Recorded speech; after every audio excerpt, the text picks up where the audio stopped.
Imagine being constantly judged, shuffled around, and even blamed when things go wrong, yet you still rise to the occasion every single time. That's the story of Jemimah Rodrigues, a true fighter in the world of cricket. Her journey in international cricket, spanning 7 years, has been nothing short of a roller coaster. Jemimah has proven time and again that she can adapt to any role thrown her way. Early in her career, like many, she seamlessly filled in for veteran players. As she progressed, she took on the responsibility of replacing others. And, as is common in national setups, she has been adaptable enough to bat out of position. She's experienced the sting of being dropped, only to be drafted back in when a new World Cup cycle begins. She stepped up as captain when senior players needed rest, and she's even taken on the burden of completing overs when a teammate was injured. Jemimah has even faced the unfairness of being made a scapegoat, yet she never wavers. But here's where it gets controversial. Is she utilized to her full potential? Why? Because, above all else, Jemimah Rodrigues is a fighter. She embodies resilience and a never-give-up attitude that sets her apart. A prime example of her fighting spirit came during a home World Cup in Vizag.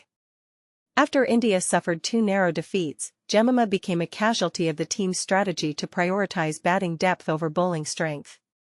Another close game followed in Indore, resulting in the loss of 6 crucial points and forcing a major strategic overhaul. For a crucial game against New Zealand, with the last available semi-final spot at stake, India decided to abandon their reactive approach and adopt a proactive mindset.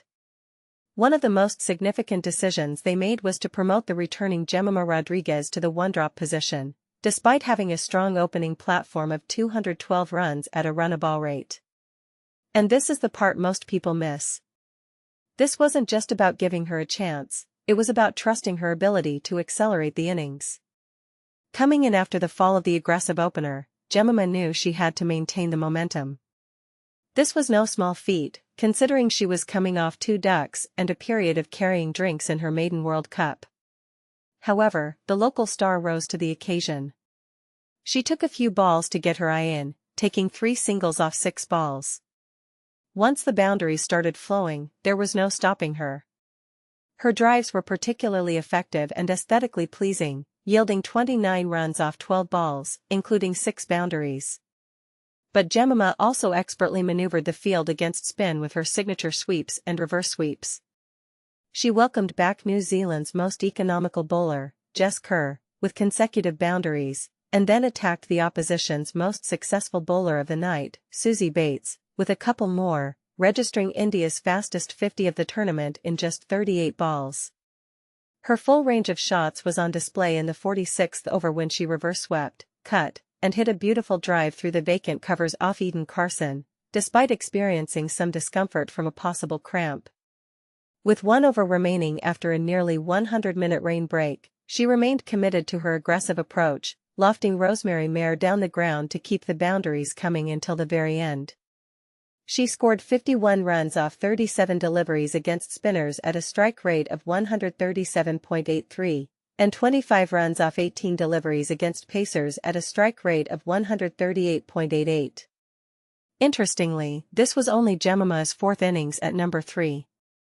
She was once considered a natural successor to Mithali Raj's role in ODIs, known for her similar drop-and-run style suited to the middle overs. Starting her career as an opener domestically, the Mumbai batter adapted her game exceptionally well to the demands of the number 5 position in the ICC Women's ODI Championship. Since the beginning of 2024, her death-over strike rate of 155.39 is only surpassed by 3 other batters worldwide among the 36 who have faced at least 15 overs in that phase. Her aggregate of 331 runs in 14 innings is second only to Richa Ghosh, 350, SR 163.55, during this period, highlighting her crucial role for India as a finisher in the closing stages. On that Thursday, she arrived slightly before the slog overs, at a time when India was scoring at 6.36 runs per over. Jemimah scored 76 of the 128 runs India accumulated since then, increasing the team's run rate to 6.94 by the end of their innings. During her time at the crease, India scored at 8.2 runs per over, The kind of intent that had been missing in the previous two matches since Gauche's brilliant performance against South Africa. Against Australia, a similarly strong opening stand of over 150 runs was followed by quick cameos. However, the lack of a sustained assault in the latter stages limited them to a below-par 330 runs for the conditions in Vizag. While chasing with one batter short in indoor, under nearly identical conditions, the lower-order impetus never materialized, despite the team cruising at 234 for 3 after 41 overs in pursuit of England's 288. Jemimah then marked her comeback on another batting-friendly pitch on a familiar ground, determined to right a few wrongs, not just India's, but also her own. She had previously scored a rapid 33 off 21 balls against the defending champions, but fell to a clever back-of-the-hand slower ball from Annabelle Sutherland in a collapse of 6 for 36 in the final 7 overs. In Navi Mumbai, she batted New Zealand out of the contest with an unbeaten 76 off 55 balls, which was just as impactful as the century scored earlier in the innings. Between those two matches, no one explained why Jemimah was the one axed to accommodate a sixth bowler. The educated guess is that quantity won over quality in a tough call. But Jemimah showed in Navi Mumbai what happens when quality, in this case, intent-filled scoring, is prioritized. In his pre-match media address, Amol Muzumdar admitted that the team was aware there have been no hundreds yet and emphasized the importance of starting well but finishing better. Smriti Mandhana and Pradika Raval's contrasting but complementary centuries fulfilled half of the objective, but the head coach was most pleased that the last box was ticked. In an earlier conversation, he had stressed that the settled top 5 was not to be tinkered with, but flexibility rewarded him richly.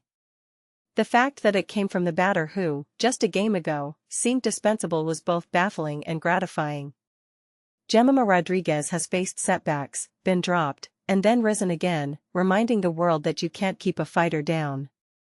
What do you think? Is she destined for greatness, or will she continue to be underestimated? Share your thoughts in the comments below.